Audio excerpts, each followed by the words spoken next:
चलो, तो क्या हुआ था कल?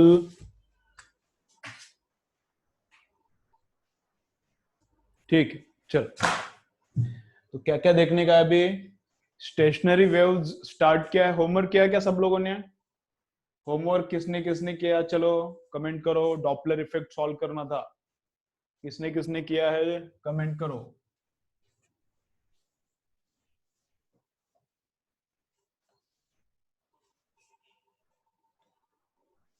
चलो, झूठ नहीं बोलने का, जो किया है वो बोलने का। होमवर्क हुआ है तो बोलो। ठीक है, बाकी लोग बोलो। बाकी लोग नहीं किया है तो शर्माने का नहीं है। अगर होमवर्क नहीं किया है तो शर्माने का नहीं, जो है वो बताने का। ठीक है, ओके, वेरी गुड। होमवर्क करते रहो। न्यूमेरिकल्स अगर सॉल्व करोगे तो ही अच्छा स्कोर होगा। न्यूमेरिकल्स सॉल्व होने से ही फिजिक्स अच्छा होता है। फिजिकल केमिस्ट्री का भी वैसा ही है। फिजिकल केमिस्ट्री एंड फिजिक्स, जितना न्यूमेरिकल्स सॉल्व करोगे उतना अच्छा होगा। ठीक है, तो न्यूमेरिकल्स इग्नोर मत करो, बहुत ज्यादा न्यूमेरिकल्स सॉल्व करो तो फिर एकदम मस्त हो जाएगा। ठीक है,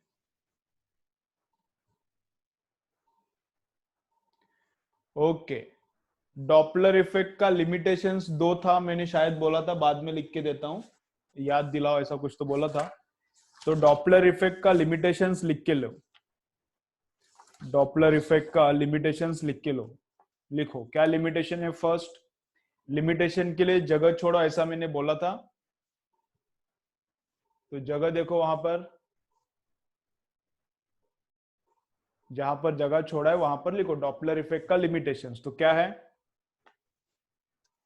ये जो फॉर्मूला है डॉपलर इफेक्ट का, frequency apparent is equal to bracket into actual frequency. This formula is useful if velocity of sound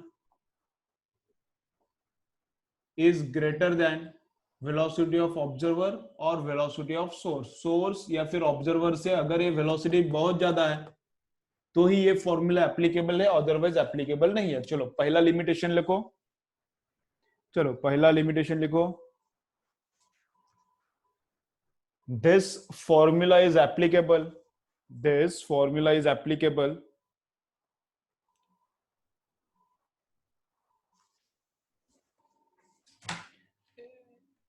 एक मिनट, थोड़ा थोड़ा चेंज सेंटेंस करना पड़ेगा शायद, एक बार देखता हूं मैं।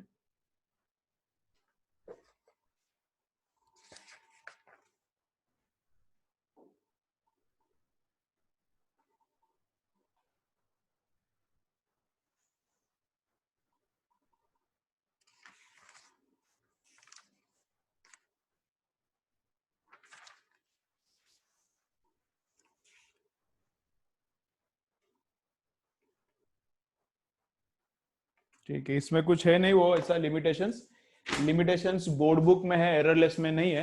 लिखो क्या, this formula is applicable if v is greater than vo और vs। This formula is applicable if v is greater than vo और vs। This formula is applicable if v is greater than vo और vs। ठीक है, second क्या है, okay. Motion कैसा चाहिए, motion along the line joining observer and source चाहिए।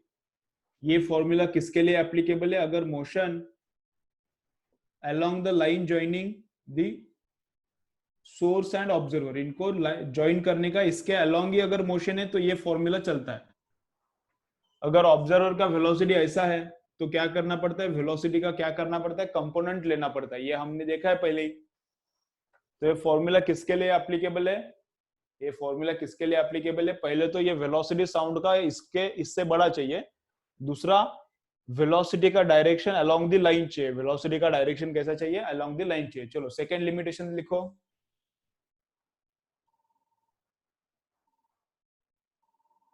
Lag हो रहा है video,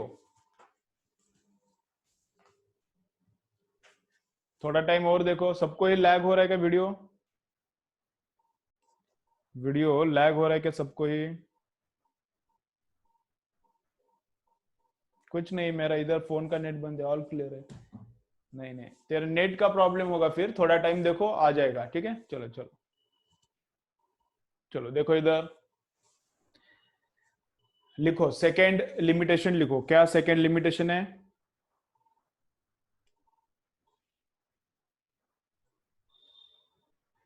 this is this formula is applicable, this formula is applicable if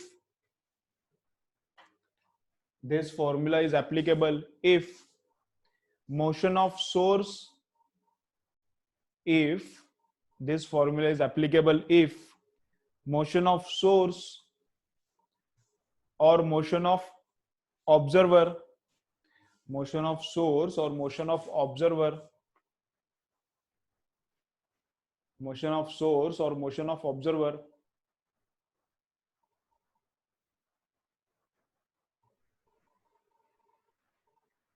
motion of source or motion of observer is along the line joining them, is along the line joining them, is along the line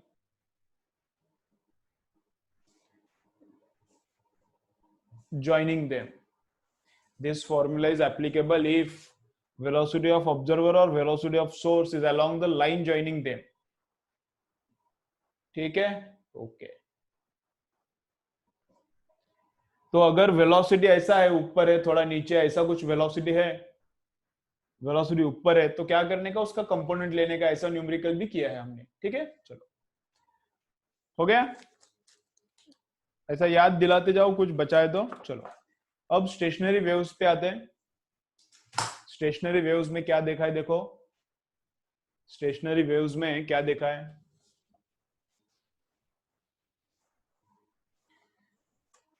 classes most likely 1 जुलाई से start हो जाएंगे तुम्हारे, तुम्हारे classes most likely 1 जुलाई से start हो जाएंगे। ठीक है, तो अच्छी बात है तुम्हारे लिए।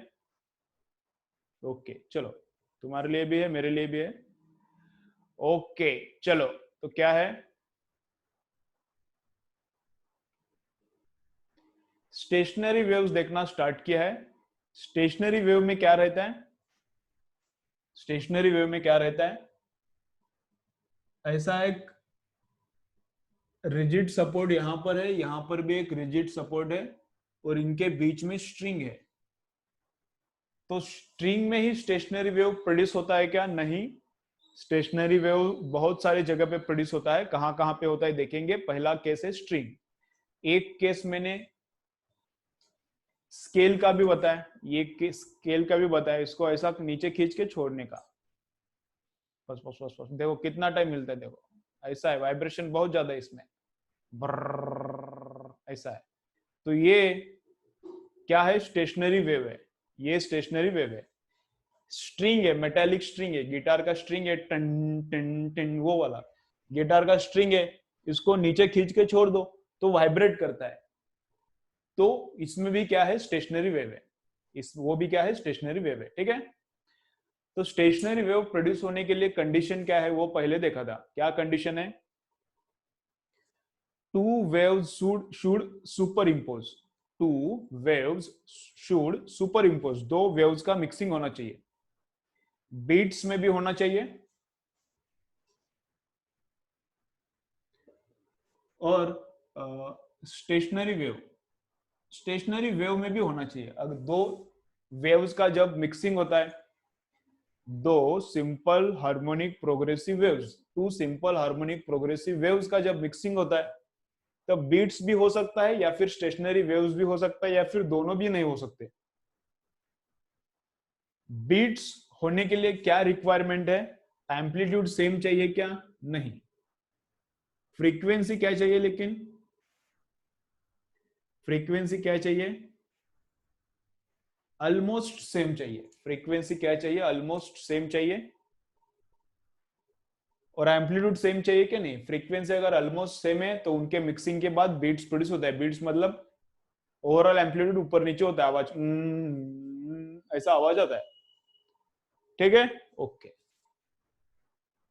स्टेशनरी वेव्स प्रोड्यूस होने के लिए क्या चाहिए, स्टेशनरी वेव्स प्रोड्यूस होने के लिए क्या चाहिए, पाथ सेम चाहिए, एम्पलीट्यूड सेम चाहिए, फ्रीक्वेंसी सेम चाहिए, और क्या चाहिए, डायरेक्शन ऑपोजिट चाहिए। वेव्स का डायरेक्शन क्या चाहिए, ऑपोजिट चाहिए। तो अगर ये कंडीशन सेटिस्फाई करता है तो स्टेशनरी वेव्स होगा, अगर ये कंडीशन सेटिस्फाई होती है तो क्या होगा, बीट्स प्रोड्यूस होगा। ठीक है, अभी नेटवर्क प्रॉब्लम है, कुछ लोगों को लैग हो रहा है, तो क्या करो, बंद करो, मैं वीडियो अपलोड करता हूं, ठीक है। नेटवर्क प्रॉब्लम है तो ठीक है, मत देखो, मैं वीडियो अपलोड करता हूं, लेक्चर के बाद रिकॉर्डिंग स्टार्ट चालू है, वीडियो अपलोड करता हूं। चलो,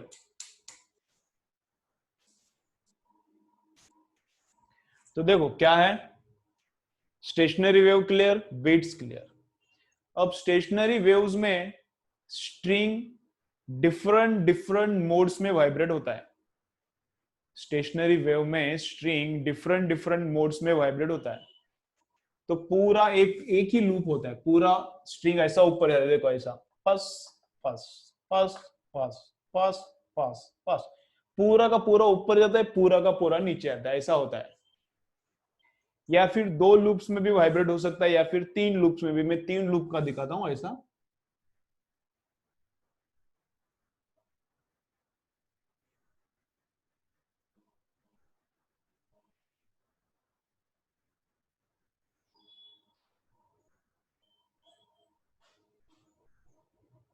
तो तीन लूप्स में भी वाइब्रेट हो सकता है ऐसा, ठीक है।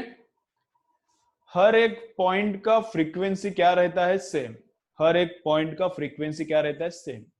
मतलब ये पॉइंट अगर 10 बार ऊपर नीचे कर रहा है एक सेकेंड में, अगर ये पॉइंट 10 टाइम्स ऊपर नीचे करता है 1 सेकेंड में, तो ये भी 10 बार करता है, ये भी 10 टाइम्स करता है, ये भी 10 टाइम्स, ये भी पस पस पस पस पस पस पस पस।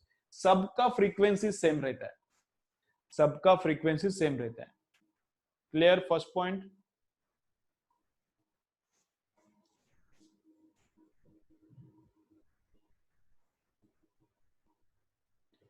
ऑल पॉइंट्स का फ्रीक्वेंसी सेम।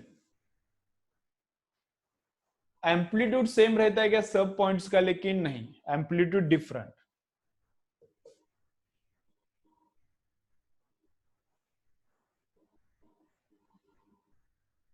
डिफरेंट पॉइंट्स का एम्पलीट्यूड डिफरेंट। ये इतना ही ऊपर जाता है मैक्सिमम, इतना नीचे आता है, इतना ही ऊपर, इतना ही नीचे, इतना है, ये वाला इतना ऊपर इतना नीचे, ये वाला कुछ हिलता ही नहीं, इधर ही बैठता है, ये वाला भी कुछ हिलता नहीं, ये वाला भी कुछ हिलता नहीं। हर एक का एम्पलीट्यूड अलग, लेकिन फ्रीक्वेंसी हर एक का क्या रहता है, सेम। जहां पे एम्पलीट्यूड 0 रहता है उसको बोलते हैं node, node node node node. जहां पे एम्पलीट्यूड फुल रहता है उसको बोलते हैं anti node, anti node anti node anti node. दो एंटी नोड्स में डिस्टेंस कितना रहता है, λ/2। दो नोड्स में डिस्टेंस कितना रहता है, λ/2। एंटी नोड और नोड, यहाँ पे एंटी नोड है, यहाँ पे नोड है, एंटी नोड और नोड, एंटी नोड और नोड में डिस्टेंस कितना रहता है, λ/4। ठीक है, ओके। अब और एक एक्स्ट्रा, इतना तो मैंने कल ही बोला था, और एक एक्स्ट्रा बोलता हूं, देखो और एक्स्ट्रा क्या बोलता हूं,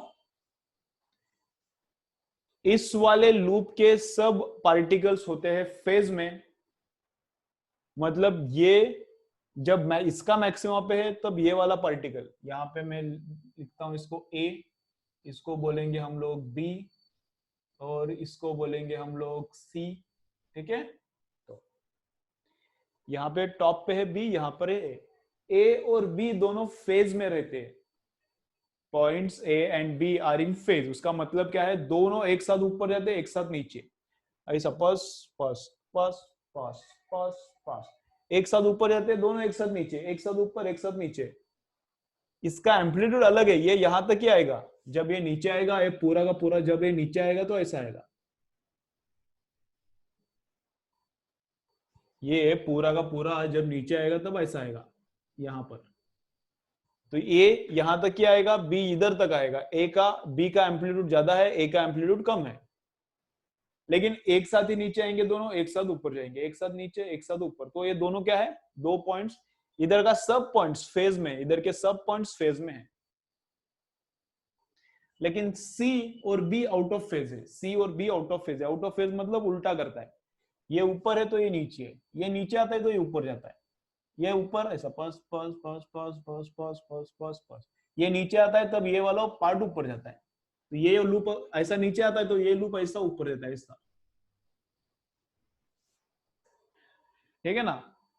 तो आउट ऑफ फेज, ये वाला लूप और ये वाला लूप का पार्टिकल्स क्या रहते हैं, आउट ऑफ फेज, और ये वाला लूप और ये वाला लूप क्या रहता है, ये भी इन फेज, दोनों ऊपर, ये नीचे जाता है ये ऊपर जाता है, ये फिर नीचे आता है ये ऊपर, ये नीचे जाता है ये ऊपर, पस पस पस पस, समझ आए ना कैसा, ऐसा होता है, ये रहता है स्टैंडिंग वेव। ये अंडरस्टैंड हो गया कि कैसा हो रहा है, वाइब्रेशन कैसा हो रहा है, अंडरस्टैंड हो गया क्या? Comment comment comment comment comment comment करो, ये कैसा हो रहा है, अंडरस्टैंड हो गया क्या?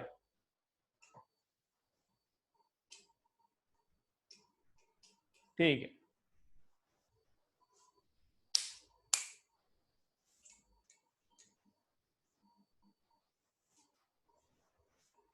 ओके चलो।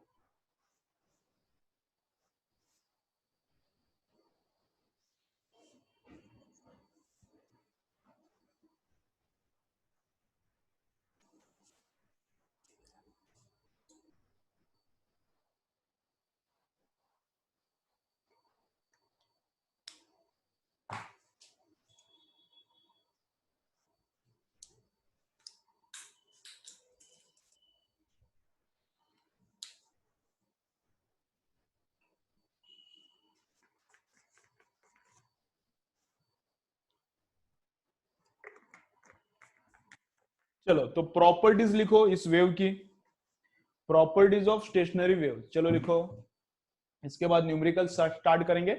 चलो लिखो properties of stationery waves.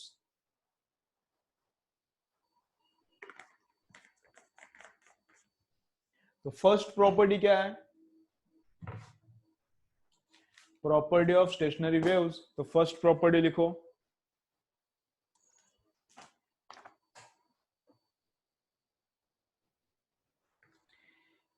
each particle performs SHM, property of stationary waves, first property, each particle performs SHM, each particle performs SHM with same frequency, with same frequency, each particle performs SHM with same frequency and different amplitudes, each particle performs SHM with same frequency and different amplitude, हर एक का amplitude different different है, लेकिन हर एक क्या perform करता है, SHM perform करता है। Particles perform SHM with different frequency but with same frequency but different amplitude। चलो सेकेंड लिखो, second, particles in same loop are in phase, particles which are in same loop, particles which are in same loop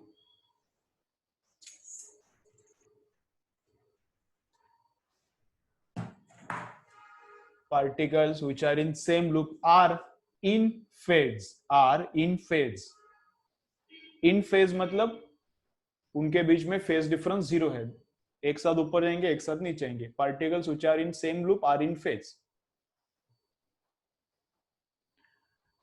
next point, particles which are in adjacent loops, particles which are in adjacent loops, particles which are in adjacent loops, particles which are in adjacent loops particles which are in adjacent loops are out of phase, are out of phase. Particles which are in adjacent loops are out of phase. Out of phase मतलब phase difference 180 degree, are out of phase. ठीक है. Wave is doubly periodic, ये वाली stationary wave भी double periodic है, वो progressive wave इसके पहले देखा था सिंपल हार्मोनिक प्रोग्रेसिव वेव, वो भी डबल पीरियोडिसिटी है. वेव इज डबली पीरियोडिक, लिखो wave is doubly periodic, wave is doubly periodic.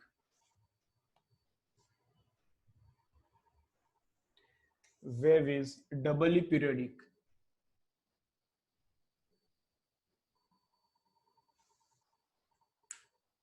ठीक है. ओके. अब डबल पीरियोडिसिटी का मतलब क्या है? चलो, wave is doubly periodic. Double periodicity का मतलब क्या है? आफ्टर सम टाइम रिपीटेशन होता है और आफ्टर सम डिस्टेंस भी रिपीटेशन होता है. यहाँ पे पीक मार रहा है, थोड़ा डिस्टेंस जाने के बाद और एक बार पीक है. यहाँ पे पीक है, थोड़ा डिस्टेंस जाने के बाद और एक बार पीक है. यहाँ पे पीक है, थोड़े टाइम के बाद नीचे जाके वापस ऊपर आएगा, तो थोड़े टाइम के बाद उधर ही आएगा, थोड़े टाइम के बाद उधर आएगा, थोड़े टाइम के बाद वैसा ही दिखता है. थोड़े डिस्टेंस के बाद, ये यहाँ पे नहीं दिखता, यहाँ पे डॉटेड है ना, यहाँ पर नहीं, लेकिन यहाँ पे पीक है, तो थोड़े डिस्टेंस के बाद रिपीटेशन, थोड़े टाइम के बाद रिपीटेशन, तो डबल पीरियोडिसिटी. नेक्स्ट लिखो, velocity of wave is zero. Velocity of wave is zero मतलब वेव ऐसा उधर किधर दूर नहीं जाता. Velocity of wave is zero मतलब वेव ऐसा इधर किधर दूर नहीं जाता, इधर जाता है, फिर इधर आता है, फिर इधर जाता है, फिर इधर आता है, फिर इधर, ऐसा. लिखो velocity of wave is zero. Next लिखो, velocity of wave is zero. Velocity of wave is zero मतलब इधर अंदर वेलोसिटी रहता है, लेकिन इस स्ट्रिंग के अंदर इधर उधर जाता है, लेकिन ये स्ट्रिंग छोड़ के बाहर किधर दूर नहीं जाता, इधर ही रुकता है. तो ओवरऑल वेलोसिटी जीरो, अंदर भागते रहता है. ठीक है. तो velocity of wave is zero.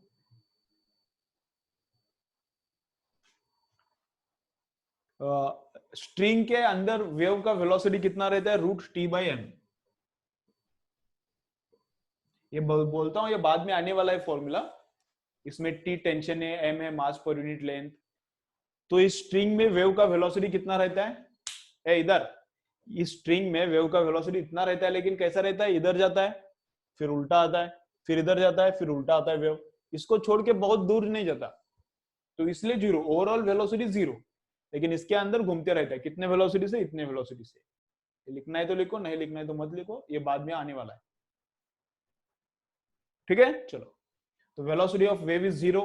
Energy transfer does not happen. लिखो, energy transfer does not happen मतलब इधर का एनर्जी उधर नहीं जाता. वेव क्या करता है? एनर्जी कैरी करता है. वेव क्या करता है? एनर्जी कैरी करता है. ऐसा वाला वेव उधर तक दूर तक नहीं जाता, तो energy transfer does not happen. लिखो, energy transfer does not happen.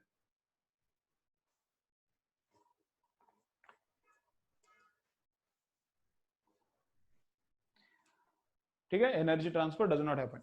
किसके लिए स्टेशनरी वेव्स प्रोड्यूस होते हैं? किसके लिए स्टेशनरी वेव्स प्रोड्यूस होता है?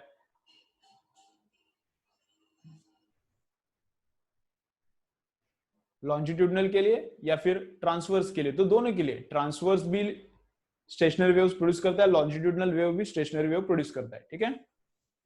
Stationary waves are possible both. Stationary waves are possible for both. Stationary waves are possible for both transverse waves and longitudinal waves. Stationary waves are possible for both. Stationary waves are possible for both. Stationary waves are possible for both transverse waves and longitudinal waves. Transverse waves and longitudinal waves.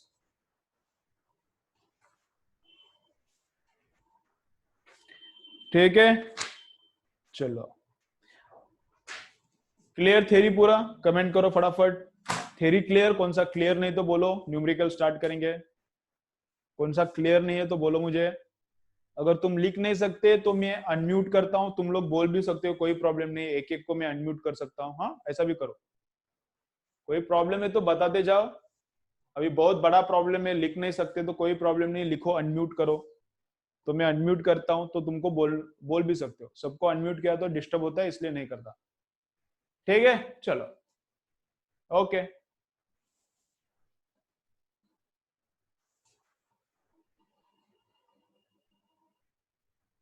Numerical अभी क्या करने का आज?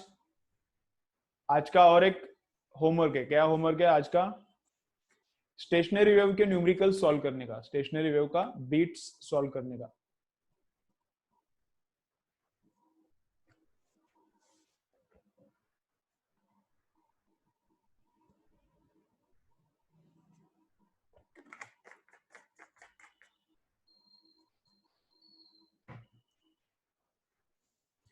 अबे energy transfer को क्या explain करने का? एनर्जी वेव जाता ही नहीं, इस वेव को छोड़ के, इस स्ट्रिंग को छोड़ के वेव आगे किधर जाता है क्या? तो वेव इस स्ट्रिंग को छोड़ के आगे जाता है नहीं, तो एनर्जी कैसे जाएगा? वेव में ही एनर्जी रहता है। तो वेव इधर जाता है, इधर से रिफ्लेक्ट होता है, वापस इधर आता है, रिफ्लेक्ट होता है, वापस आता है, रिफ्लेक्ट होता है। तो वेव इसको छोड़ के किधर जाता ही नहीं, तो एनर्जी कैसे जाएगा? वेव के अंदर ही रहता है एनर्जी, तो इसलिए एनर्जी ट्रांसफर नहीं होता। सिंपल सिंपल रहता है। ओके, चलो।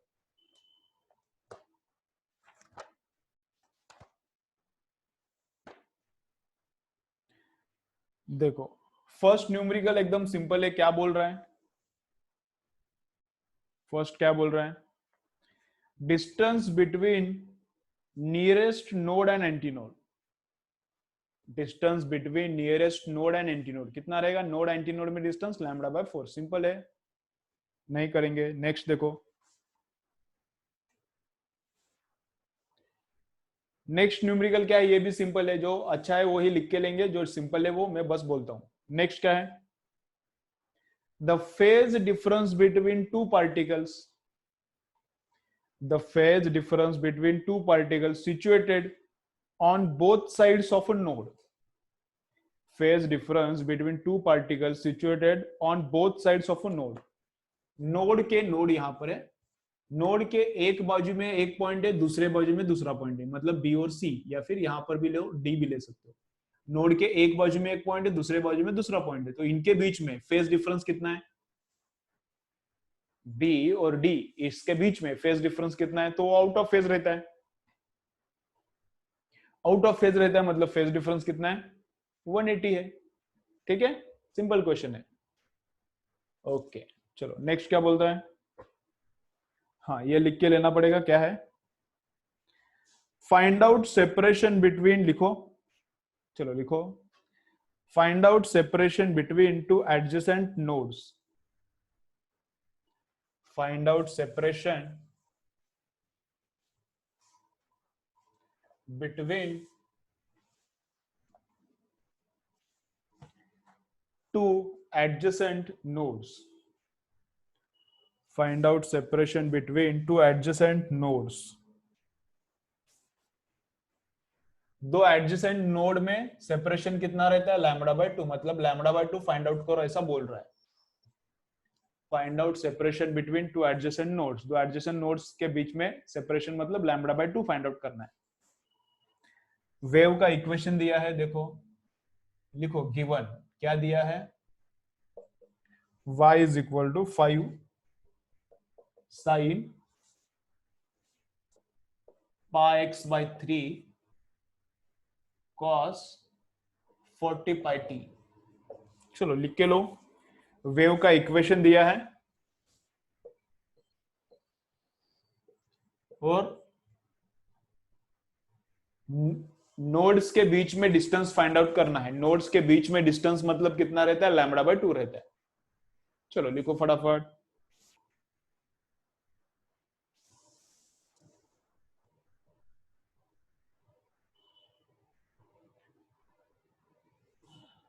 ओके, चलो, तो लैम्बडा किधर रहता है? लैम्बडा कहां पर रहता है? एक्स का, एक्स का जो कोएफिशिएंट रहता है वो क्या रहता है? 2π/λ। एक्स का कोएफिशिएंट ये है π/3। ये रहता है 2 पाई/λ। तो पाई पाई कैंसिल हो गया, लैम्बडा इधर ऊपर चढ़ता है, तो लैम्बडा इज इक्वल टू 3 × 2 कितना होता है, 6 होता है। एक्स का यूनिट क्या है, सेंटीमीटर, तो लैम्बडा का भी यूनिट क्या आता है, सेंटीमीटर ही आता है। तो लैम्बडा इतना आता है। तो हमको फाइंड आउट करना है नोड्स के बीच में डिस्टेंस। हमको फाइंड आउट करना है नोड्स के बीच में डिस्टेंस।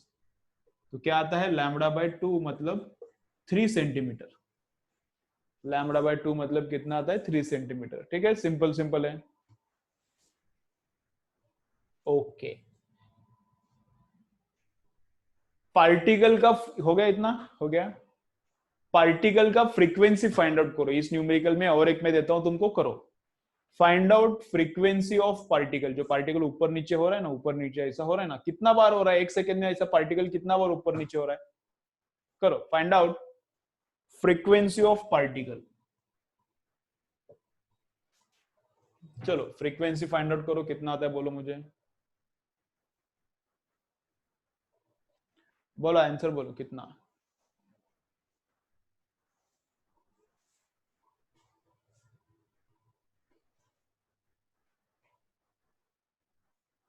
ओके, बाकी लोग बोलो। करेक्ट है, करेक्ट है, बोलो बाकी लोग। ठीक है, आ रहा है, 3 4 लोगों को आया, बाकी लोग देखो क्या है। टाइम के बाजू में जो रहता है वो रहता है ओमेगा। हमेशा सिंपल हार्मोनिक प्रोग्रेसिव वेव होने दो। जो वेव बीट्स प्रोड्यूस करती है तो वो वहां पर एक मिक्सचर है, वो रहने दो, या फिर यहाँ पे रहने दो। जो टाइम के बाजू में रहता है वो ओमेगा रहता है, और जो एक्स के बाजू में रहता है वो 2 पाई/λ रहता है। तो ओमेगा कितना है, 40 पाई। हम और ओमेगा क्या रहता है, 2 पाई इंटू फ्रीक्वेंसी। पाई पाई गया, 2 से डिवाइड करो, तो 20 इज इक्वल टू फ्रीक्वेंसी आता है, फ्रीक्वेंसी 20 हर्ट्ज। फ्रीक्वेंसी हो गया, सबको आ रहा है, वेरी गुड। कितना आता है, 20 हर्ट्ज। हर्ट्ज लिखो, हर्ट्ज मतलब पर सेकेंड, 20 हर्ट्ज। ठीक है, चलो नेक्स्ट देखो। इसमें इसी न्यूमेरिकल में और एक करते हैं, चलो करो क्या। Find out velocity of wave. Velocity मतलब जो स्ट्रिंग है, जो स्ट्रिंग अगर ऐसा है तो उसके अंदर ही इधर जाएगा वेव, इधर आएगा, इधर आएगा, इधर। ये स्ट्रिंग छोड़ के और किधर नहीं भागेगा। ओवरऑल वेलोसिटी जीरो ही रहेगा, ओवरऑल वेलोसिटी जीरो ही रहेगा। लेकिन स्ट्रिंग के अंदर तो वेव भागेगा ना, तो स्ट्रिंग के अंदर कितना वेलोसिटी है वो मैं पूछ रहा हूं। चल लिखो, find out velocity of wave, इसी न्यूमेरिकल के लिए वापस लिखो। Find out velocity of wave.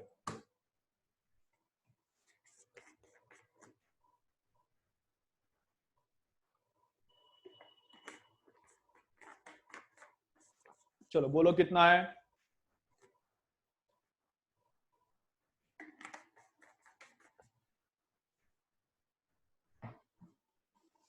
चलो वेलोसिटी ऑफ वेव बोलो कितना, 120 आ रहा है, किसका किसका 0.3 आ रहा है।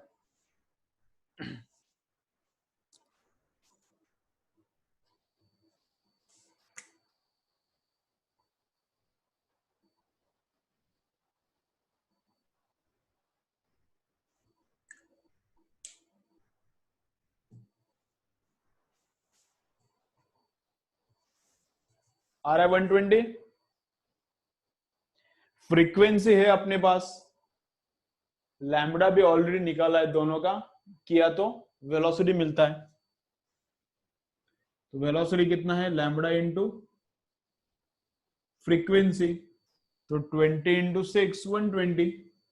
लैम्बडा का यूनिट सेंटीमीटर है, फ्रीक्वेंसी का है पर सेकेंड, हर्ट्ज मतलब पर सेकेंड, 120। ठीक है, करो। ओके, चलो नेक्स्ट करते देखो क्या है। चलो नेक्स्ट करेंगे, कैसा करते हैं। हो गया ये।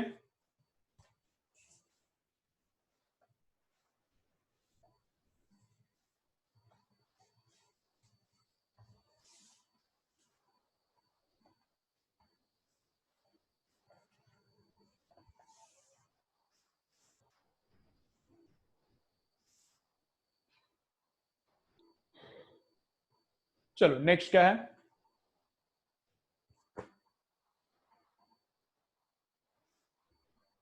लिखो a wave is represented by following equation. अच्छा न्यूमेरिकल है, थोड़ा लिखो। A wave is represented by following equation.